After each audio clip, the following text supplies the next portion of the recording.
Bun găsit, dragilor, la citirea zilei de vineri 10 noiembrie. Este citirea pe zodii, vă reamintesc, găsiți în descriere minutul și zodia de care sunteți interesați. Ia să vedem ce fac berbecii vineri, ce mesaje sunt pentru berbeci. Aici se pare că ați putea primi o ofertă de colaborare, poate un parteneriat, dar care este cumva un obiectiv poate concurent. Este ceva râvnit, să spunem, de mai multă lume. Acum depinde, poate dacă e vorba de, știu eu, un job, este un job pentru care multă lume aplică. Dacă este vorba de altceva, poate relațional, să spunem că ar putea fi o ofertă în jurul căreia s-ar stârni mult conflict sau bârfe, vorbe. Dar haideți să vedem despre ce poate fi vorba, cu ce vine acest cavaler de monede. Ei bine, este posibil ca acest cavaler de monede să vină cu ideea de nou început, de a schimba o energie care a fost poate o energie ce ți-a adus suferință. Poate e vorba de o situație care ar aduce o ameliorare a situației tale actuale. Dacă te gândești la bani, cel mai probabil omul ăsta vine să te ajute să scapi de problema pe care ai avut-o, problema financiară, și să poți practic să simți că trăiești, că ți-achiți ce ai de achitat și nu mai ai de suferit din cauza aceea. Dacă e vorba de o situație relațională, poate această ofertă vine să mai stingă cumva focul inimioarei tale. Dar haideți să vedem care-i treaba cu acești, să spunem, aceste personaje care se implică. Posibil ca această situație să stârnească, așa cum am spus, niște bârfe, niște situații conflictuale. Te gândești că dacă ai accepta oferta asta, te-ai certa cu X, cu Y. Te gândești că dacă ai accepta oferta asta, s-ar face în jurul vostru cine știe câte discuții. Și din cauza asta văd că posibil tu să blochezi sau să nu știi ce să faci cu această ofertă care vine spre tine. Te văd analizând foarte mult și probabil pui în balanță riscurile care ar putea veni de aici din acceptarea ofertei tale. E o situație foarte grea din câte văd eu aici. Nu știu de ce simt să spun și această idee care mi-a venit acum. Poate unii dintre voi v-ați îndrăgostit de o persoană nepotrivită, să spunem. Poate o persoană care este implicată într-o altă relație și nu știți ce să faceți. Să acceptați, să nu acceptați, dar în același timp suferința este a voastră, pentru că pur și simplu îndrăgosteala poate a venit fără ca voi să vă doriți lucrul ăsta, iar suferința ta acum este una foarte mare. Te gândești că dacă accepti în continuare să fii cu acea persoană care este într-o altă relație, ai crea o grămadă de conflicte în jurul tău. Poate cumva acest mesaj se potrivește uneia sau unuia dintre voi. Cert este că aici parcă văd așa o situație, ori te sacrifici pe tine, ori sacrifici ceea ce spun și cred ceilalți. Adică ai de făcut o alegere cumva, ori te sacrifici tu și ai tu de suferit, ori dacă accepti oferta asta să nu-ți pese ce spun și ce conflicte ar crea în jurul tău ceilalți. Cam așa văd eu aici situația. Chiar sunt curioasă câți dintre voi vă regăsiți în această citire care este destul de clară. Ei bine, sfatul pentru voi ar fi să puneți punct acestei situații și să o luați de la capăt. Sunt sigură, în funcție de situația fiecăruia și așa cum ați gândit-o voi în momentul în care eu v-am povestit-o, găsiți sens la acest sfat. Dragii mei, se anunță un succes. Este o situație care, în funcție de decizia pe care tu o vei lua, să știi că îți va aduce un succes. Acum, repet, situația poate să difere de la persoană la persoană și sunt sigură că succesul ăsta va veni în funcție de ce vei alege tu. Cel mai bun sfat care puteai să-l primești pentru această etalare e să fii bine tu cu tine și să lași fluxul să vină. Să vezi cursul evenimentelor și cu siguranță ți se va arăta drumul sau ți se va arăta exact decizia pe care tu ar fi bine să o iei, să spunem. Întotdeauna atunci când cerem ghidare, îndrumare, Dumnezeu vine către noi cu tot felul de mesaje. Mergem mai departe, dragilor, cu zodia Taur. Ia să vedem pentru Tauri care este mesajul zilei de vineri. Vineri avem aici pentru voi posibil un drum. Este un drum care vă scoate un pic, să spunem, din obișnuința de zi cu zi, dar vedem că vă poate aduce foarte multă încredere în voi. De cele mai multe ori atunci când ne depășim limitele, atunci când facem exact ceea ce ne este frică, atunci se poate dovedi un adevărat succes. Dar vă văd aici destul de reținuți. Poate fi aici o precauție legată de cheltuielile care ar implica sau care ar fi implicate în acest drum sau cine știe.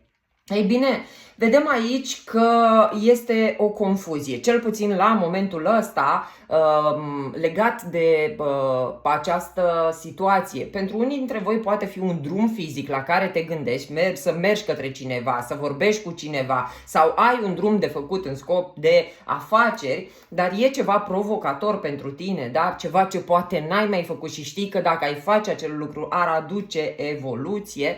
Dar vedem aici că există o teamă, există o luptă pe care o ții tu cu tine, ești cumva destul de defensiv legat de ieșirea asta a ta din zona de confort, iar lucrurile se pare că nu sunt foarte, foarte clare. Încă ești indecis sau indecisă. Doiul de spade ne arată că blocajul mental încă există pentru că nu vezi foarte, foarte clar lucrurile. Cert este că îți dorești să câștigi, îți dorești o victorie. Acum că este un succes financiar la care te gândești, că este un succes pe plan relațional, că este o victorie, știu eu, într-o situație personală pe care tu o ai, se pare că dacă tu reușești să-ți depășești limitele, să îndrăznești, să faci exact acel lucru de care ți este frică, se poate dovedi un real succes și chiar ai putea să ai parte de un angajament serios pe termen lung. Pentru că avem aici Marele Preot. Poate e vorba de o situație care implică semnarea unui contract serios pe termen lung pentru tine. Dacă e vorba de vreo relație, poate chiar implică o ieșire din zona de confort, să ai o abordare diferită în relațiile tale, astfel încât să știi că acel om se va angaja în fața ta de acum încolo pe termen lung și în felul acesta, bineînțeles, să oficializezi această relație. Ei bine, vorbim aici de o zi cât se poate de minunată, s-ar putea ca până la urmă să îndrăznești, chiar dacă încă există un blocaj mental și nu ai foarte multe idei de cum ar trebui să abordezi diferit situația asta. Îndrăzneala se pare că va fi și cu pași mici, dar siguri vei trimite poate un mesaj, vei îndrăzni să abordezi subiectul și chiar dacă reținerea ta este una foarte mare, vei constata că universul este mult mai generos decât credeai tu că ar putea fi posibil.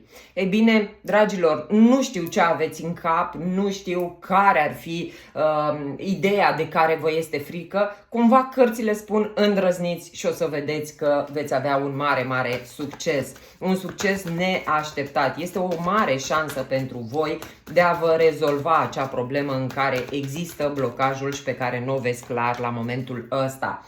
Dar e foarte important să te decizi, pentru că sfatul care a venit pentru voi este legat de această decizie.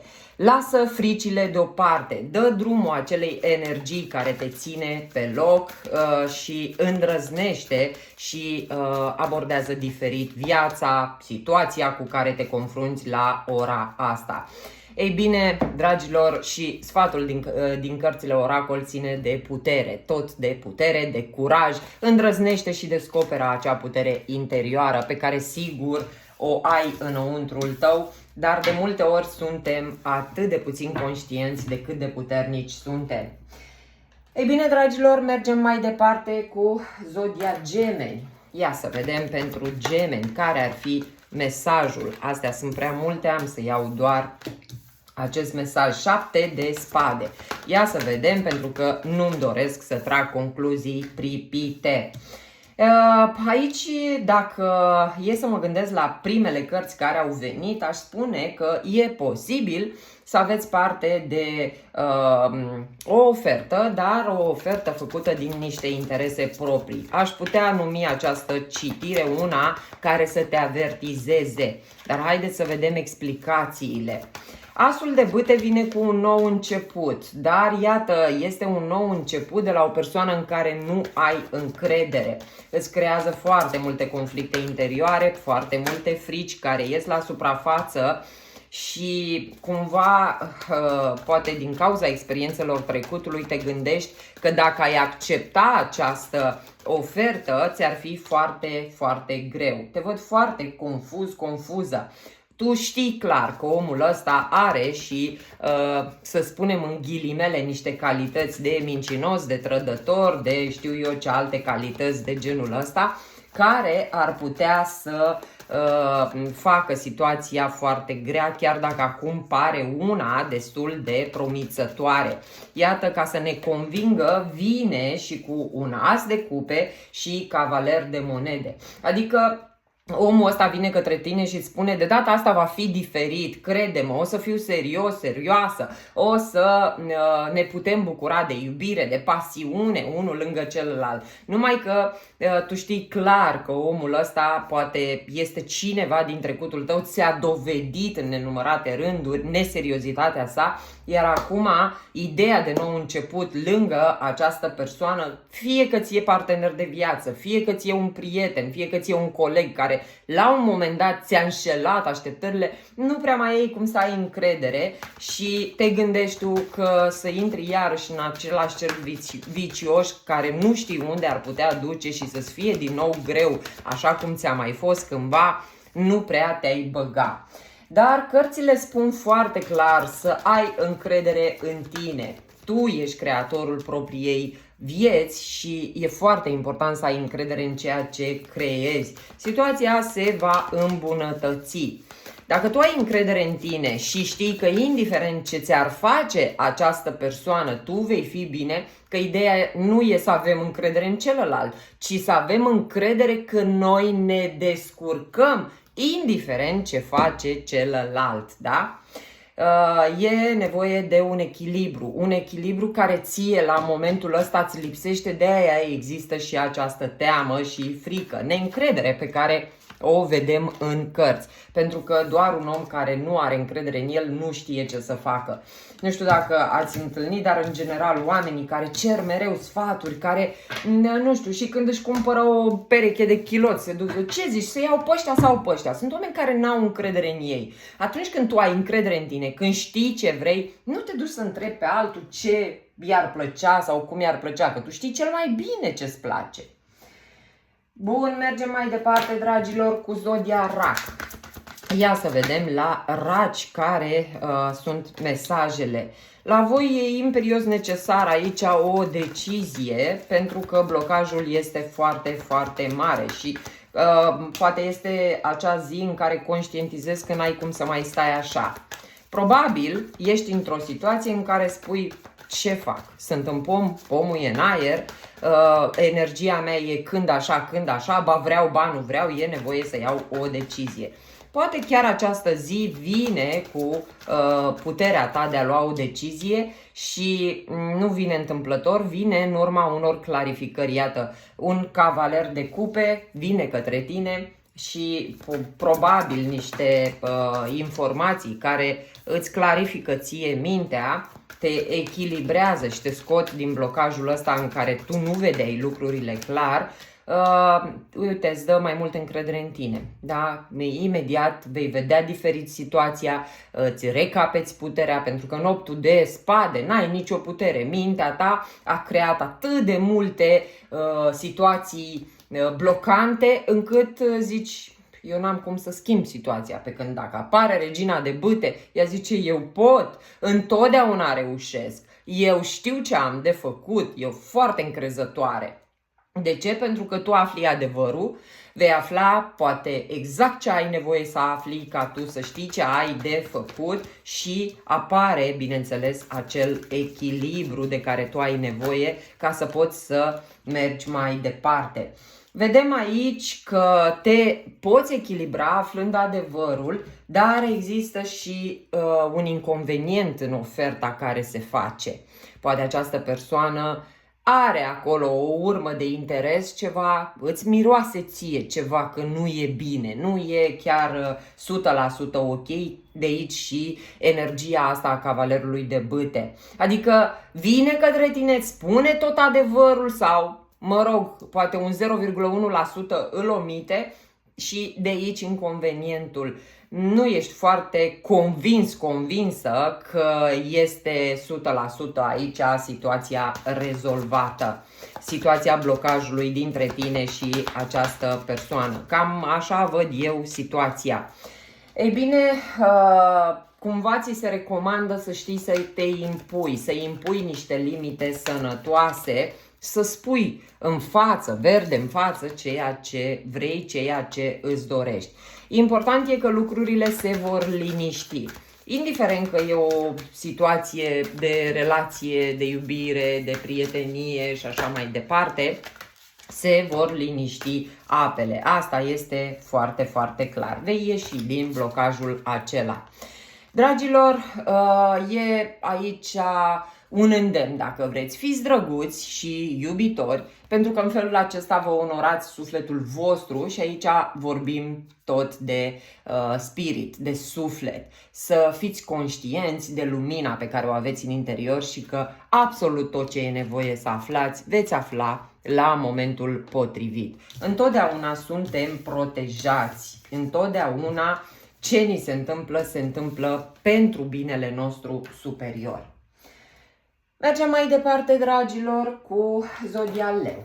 Ia să vedem leuții ce fac vineri 10 noiembrie.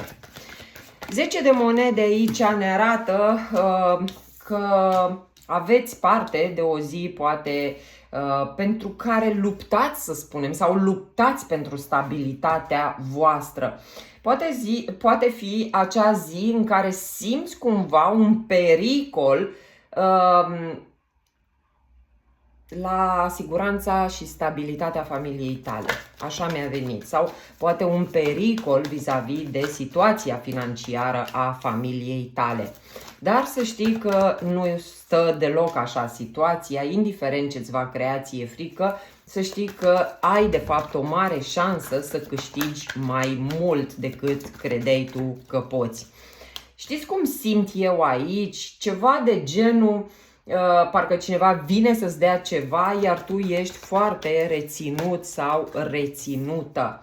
Este o zi în care lucrurile în viața ta se vor echilibra. E, dacă vrei, un moment în care primești ceea ce meriți, da?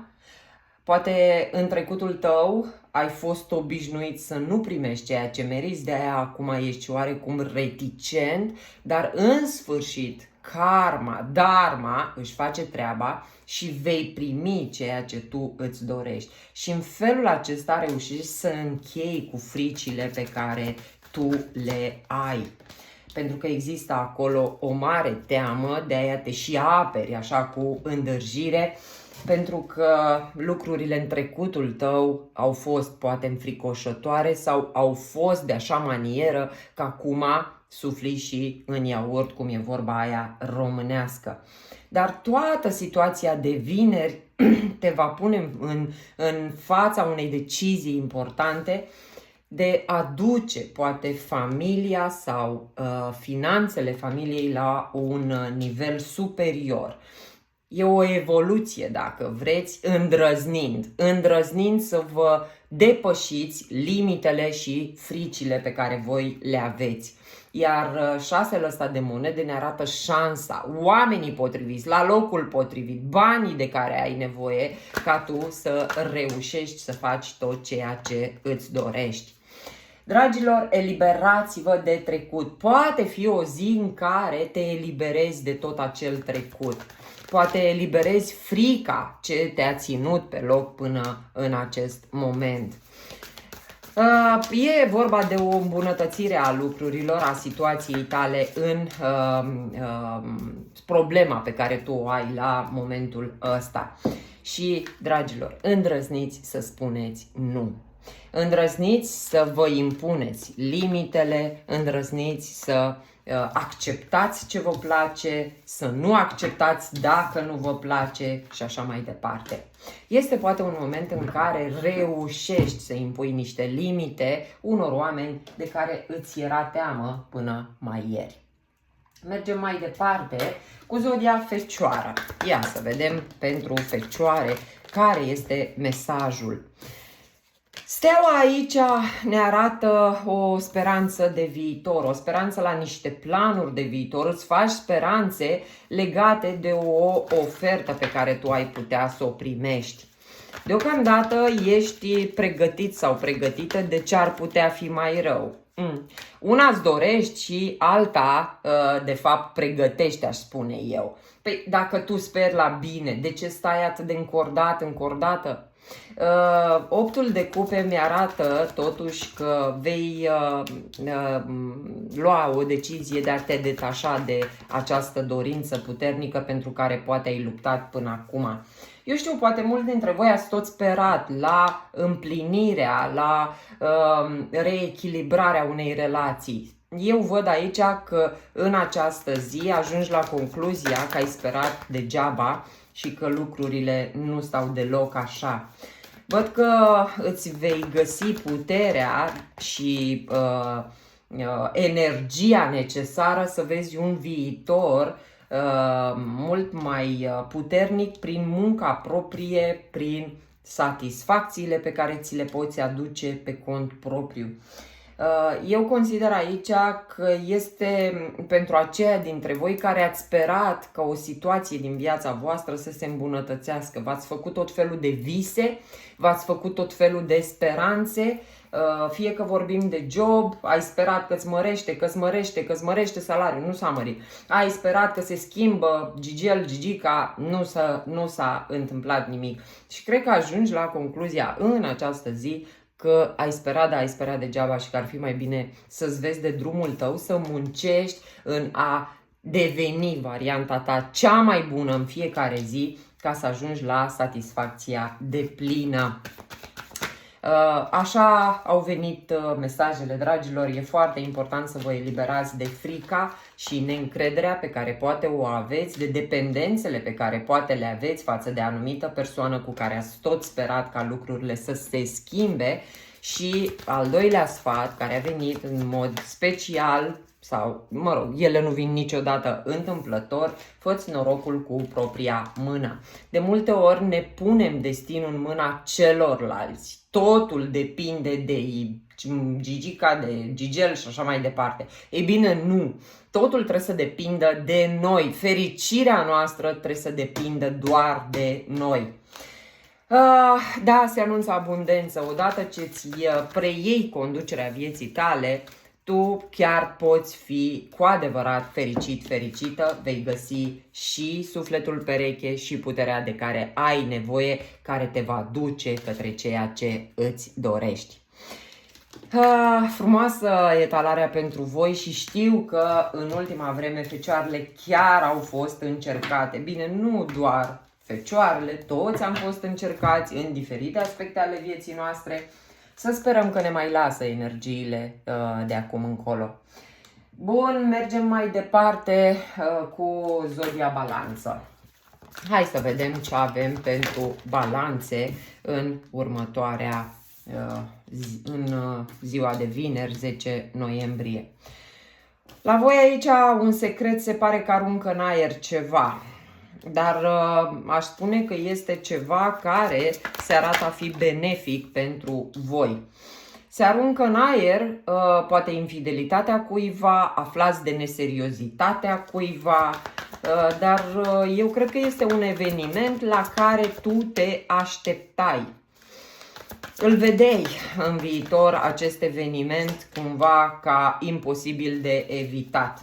Dar cum de fiecare dată se întâmplă totul pentru binele nostru, văd că deodată această persoană devine mult mai serioasă sau dacă recunoști că ai avut de-a face cu un om care nu și-a luat niciodată un angajament, venea, dispărea și tot așa, cred că acest secret care cumva aruncă totul în aer și face ca oala să dea pe afară, să clocotească, vă spuneți verzi și uscate unul în fața celuilalt, da? Fix atunci, practic, lucrurile se schimbă radical și vă dă ocazia să lămuriți, să puteți să vă reapropiați, să vă reconectați emoțional. Deși pe tine te îngrijorează cumva că planează încă multe suspiciuni asupra acestei situații. Cumva proiectele tale sau, dacă vrei, proiecțiile tale de viitor încă sunt un pic sumbre. E și normal, până la urmă, mai ales dacă tu afli un secret legat de infidelitate, de vreo trădare, că poate să fie oricine în viața ta. Afli că o prietenă te-a vorbit de rău cu nu știu cine. Afli că copilul te-a dus și s-a dus la părinții tăi și le-a spus nu știu ce. Și asta poate fi un soi de trădare. Păi bine, mamă, tu te-ai dus să spui din casa noastră și așa mai departe, da? Deci pot fi aici niște lucruri, dar odată lămurite, văd că vă dă ocazia să vă apropiați mai mult de această persoană cu care, mă rog, aveți, să spunem, turnul. Dragilor, sfatul pentru voi e să vă ascultați intuiția și avem aici un nu cu semnul exclamării. Cu siguranță fiecare dintre voi știe ce semnifică acest nu. Aș spune eu, pentru cum privesc eu situația voastră, nu vă mai gândiți la rău pentru viitor. Vedeți la timpul potrivit, așa cum în această zi vi se demonstrează că absolut orice minciună, absolut orice ascunzit și iese la un moment dat la suprafață, nu vă mai gândiți la ce ar putea fi mai rău, ci gândește-te că întotdeauna Dumnezeu te va ghida. Iată o zi de claritate. Foarte frumos vin mesajele astea și atât de frumos se leagă între ele atunci când energiile, da, corespund. Mergem mai departe, dragilor, cu Zodia Scorpion. Haideți să vedem la Scorpioni care este mesajul zilei de vineri, 10 noiembrie. Asul de monede vine cu un nou început, sigur, stabil, care vă cam îngrijorează. Poate vă gândiți la niște bani pe care îi aveți de primit și vă cam îngrijorează. Poate sunt niște compromisuri care trebuie să le faceți pentru niște bani și vă îngrijorează. Niște compromisuri ca să ții casa, masa, să fiți cu toții, da? Cert e că a început aici să te îngrijoreze că situația asta ar putea să se încheie. Nu știu, dacă îți faci griji, să spunem, vis-a-vis de relația ta și crezi că totul e nevoie să te compromiți ca lucrurile să meargă bine și să nu se închidă, văd că grijile astea pe care ți le faci au început să te cam facă să te îndoiești. Deja cântărești lucrurile. Bă, oare merită compromisul ăsta care îl fac eu? Oare merită tot sacrificiul ăsta pe care îl fac eu și de ce doar eu? Nu? Pentru că într-un contract, da, într-un angajament suntem doi, cel puțin doi.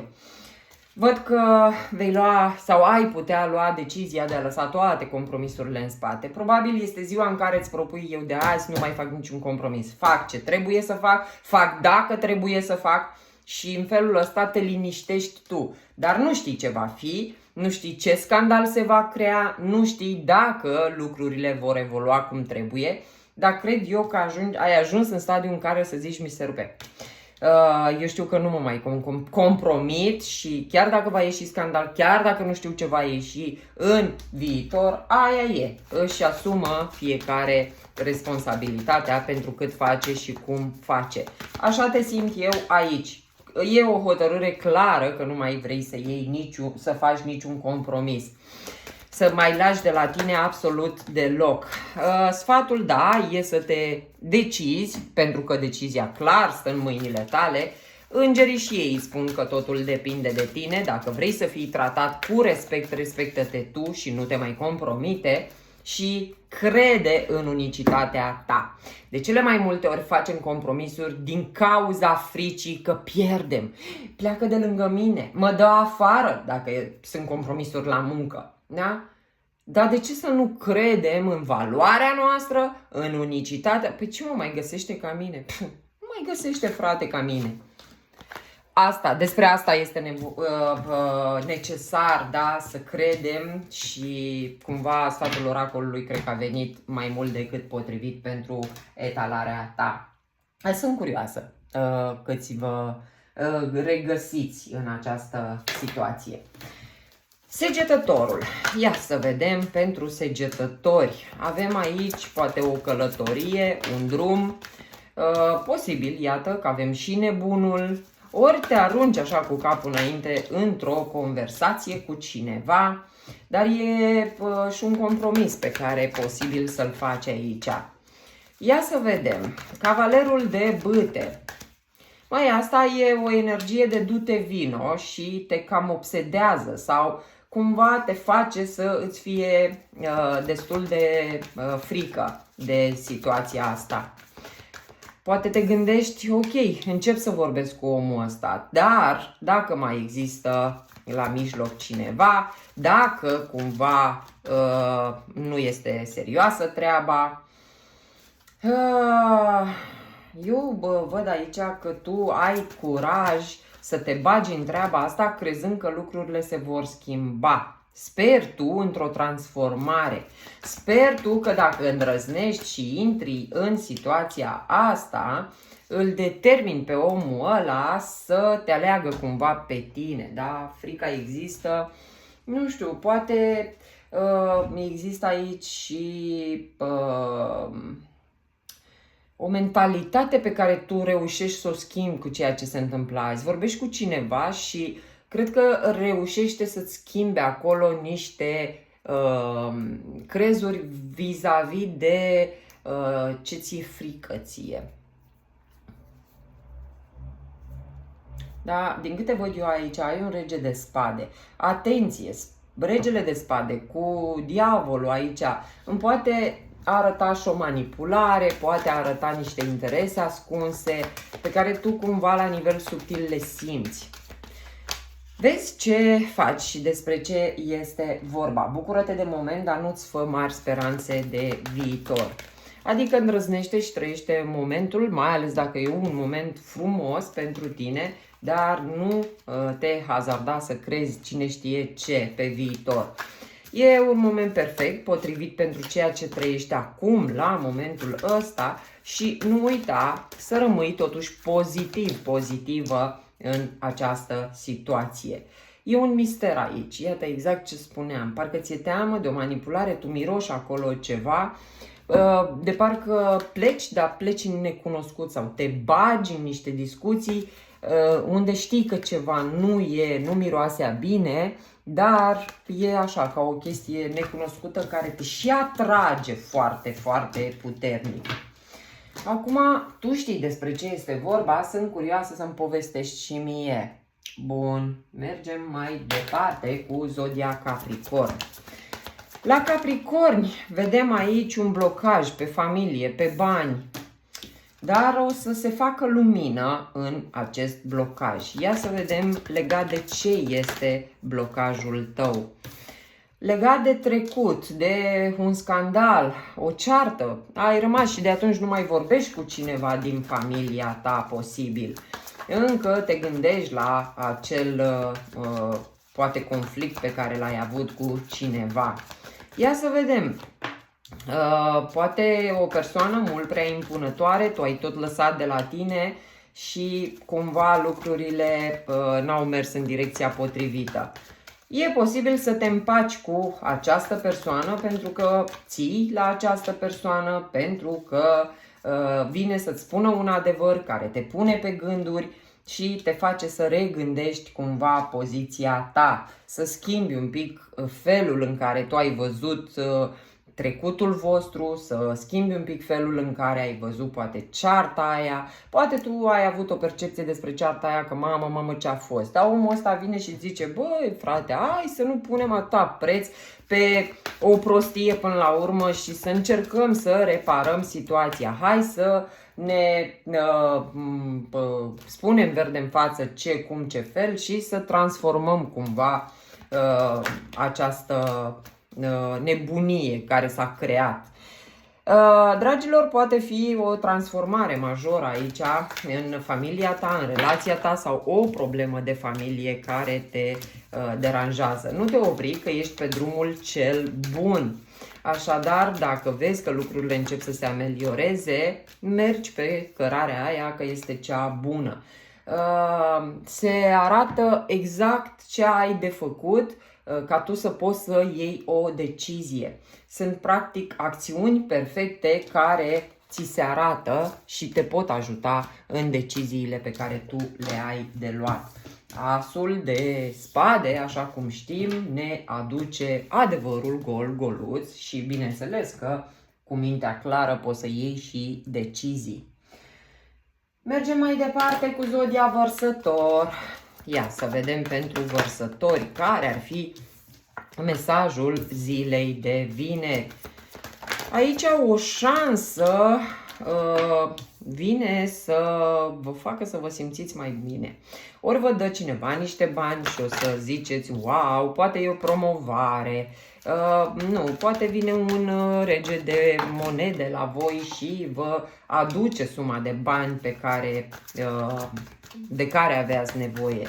Poate dacă unii dintre voi erați într-o pauză cu acest rege de monede, să știți că această pauză se poate încheia. Este o schimbare la 180 de grade a unei situații, aș spune eu, neplăcute pentru tine. Simt cumva aici că ai fost poate într-o pauză cu o anume persoană din viața ta. Poate unii chiar ați fost în concediu, plecați, alții poate, nu știu, dar se termină cumva cu concediul tău, cu momentele tale de odihnă, de refacere, te-ai refăcut și gata, acum viața reintră pe un făgaș normal. Așa simt să-ți spun și mai mult de atât, văd că ai șansa, ori o promovare, ori niște bani mai mulți, ori o șansă la care nici nu te-ai gândit în relația ta. Dacă știi că ai avut o pauză cu iubii și nu prea v-ați mai vorbit, lucrurile păreau că se destramă, să știi că se poate schimba la 180 de grade situația și să se echilibreze mai mult decât credeai relația voastră. Foarte important e să te eliberezi de frică, pentru că de cele mai multe ori frica ne ține pe loc. Mulți poate vă întrebați, dar de ce nu vine? De ce? Că eu îmi doresc. Păi da, frica că nu vine este mult mai mare decât dorința ta. Și normal că ea te blochează sau îți blochează manifestarea. Ai un mare da aici, da la această zi cu o așa șansă frumoasă și fii autentic, autentică. Crede în adevăratul tău sine, în adevăratul tu, așa cum ești tu, autentic. Poate de-aia ți s-a și dat pauza asta ca să te descoperi. Să știți că de multe ori pauzele relaționale ne ajută să ne redescoperim. Mergem mai departe, dragilor, cu zodia Pești. Haideți să vedem care este mesajul pentru Pești.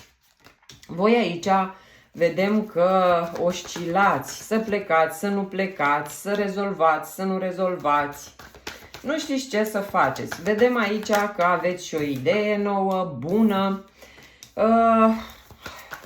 10 de monede, e vorba de familie, de o situație din familie. O problemă care v-a cam blocat și nu prea o vedeți așa cum ar trebui.